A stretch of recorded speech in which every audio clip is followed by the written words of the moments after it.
அபூதர் ரலியல்லாஹு அன்ஹு அவர்கள் கூறுகிறார்கள், நான் நபி ஸல்லல்லாஹு அலைஹி வஸல்லம் அவர்களிடம் இறை தூதரே, அல்லாஹ் மொத்தம் எத்தனை வேதங்களை இறக்கி வைத்தான் என்று கேட்டேன்.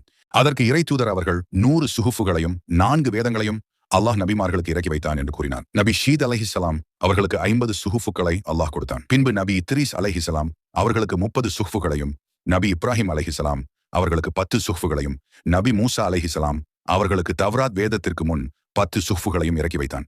இவை அன்றி தவ்ராத், இஞ்சில், ஜபூர், குரான் வேதங்களையும் இறக்கி வைத்துள்ளான் என்று பதிலளித்தார்கள். பின்பு அபூதர் ரலியல்லாஹு அன்ஹு, நபி இப்ராஹிம் அலைஹிஸ்ஸலாம் அவர்களுடைய சுஹ்ஃபுகளில் என்ன விஷயங்கள் எல்லாம் இருந்தன, இறை தூதரே என்று நான் கேட்டேன். அதற்கு இறை தூதர் அவர்கள், அவை உபதேசங்களாக இருந்தன. உதாரணமாக, அகம்பாவம் கொண்ட மன்னனே, நான் உன்னை பணத்திற்கு மேல் பணத்தை சேகரிப்பதற்காக அனுப்பவில்லை. மாறாக அநீதி இழைக்கப்பட்டவரின் முறையீடு என் அளவில் வந்து சேரும் முன்பே அதற்குரிய ஏற்பாட்டை செய்து விடுவதற்காகவே உன்னை நான் அனுப்பி வைத்துள்ளேன்.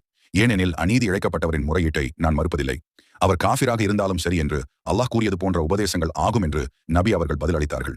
இஸ்லாத்தின் அடிப்படையில் அநீதி இழைக்கப்பட்டவன் என்பவன் யார் என்றால், வேலை செய்யும் இடத்தில் நேர்மையாக உழைத்தும் சம்பளம் முழுமையாக கிடைக்காமல் ஏமாற்றப்படுகிற தொழிலாளர் அநீதி இழைக்கப்பட்டவர் ஆவார்.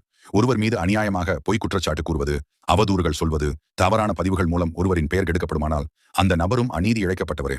குடும்பத்தில் கணவன் அல்லது குடும்பத்தினர் தக்க காரணமின்றி மனைவியை அடிப்பது, இழிவுபடுத்துவது, உரிமைகளை மறுப்பது நடந்தால் அந்த பெண் அநீதி இழைக்கப்பட்டவளாகிறாள். அனாதைகள், முதியவர்கள், மாற்றுத்திறனாளிகள் போன்ற பலவீனமானவர்களின் சொத்துக்கள் பறிக்கப்படும் போது அல்லது அவர்களை புறக்கணிக்கும் போது அவர்கள் எல்லாம் அநீதி இழைக்கப்பட்டவர்கள். கடன் கொடுத்தவன் அநியாயமாக அழுத்தி அவமதித்து பயமுறுத்தினாலும் அதுவும் அநீதியாகும். அதேபோல் எந்த மதம், மொழி, சாதி, இனம் என்ற வேறுபாடுமின்றி ஒருவரை தாழ்வாக நடத்தினால் அவனும் அநீதி இழைக்கப்பட்டவனாகிறான்.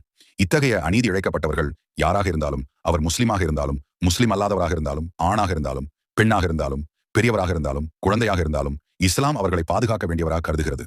குரானும் ஹதீஸ்களும் அநீதியை கடுமையாக கண்டிக்கின்றன. குறிப்பாக அநீதி இழைக்கப்பட்டவனின் துஆவுக்கும் அல்லாஹ்வுக்கும் இடையில் எந்த திரையும் இல்லை என்று நபி கூறியுள்ளார்கள். இதன் மூலம் அநீதி இழைக்கப்பட்டவனின் பக்கம் அல்லாஹ்வின் உதவி நிச்சயம் இருப்பது விளங்குகிறது. குரானில் அநீதி இழைக்கப்பட்டவர்களுக்கு எதிராக பழி தீர்க்க அனுமதி வழங்கப்பட்டுள்ளது என்றும், அநீதி இழைக்கப்பட்டவனின் துஆவுக்கு அல்லாஹ்வுக்கும் அவனுக்கும் இடையில் எந்த திரையும் இல்லை என்று நபி அவர்கள் கூறினார்கள். எனவே இஸ்லாம் மனிதர்களை அநீதி செய்யாமல் இருக்கவும், அநீதி இழைக்கப்பட்டவனின் உரிமைகளை காக்கவும் வலியுறுத்துகிறது. ஏனெனில் அநீதி செய்தவன் இந்த உலகிலோ மறுமையிலோ தண்டனையிலிருந்து தப்ப முடியாது.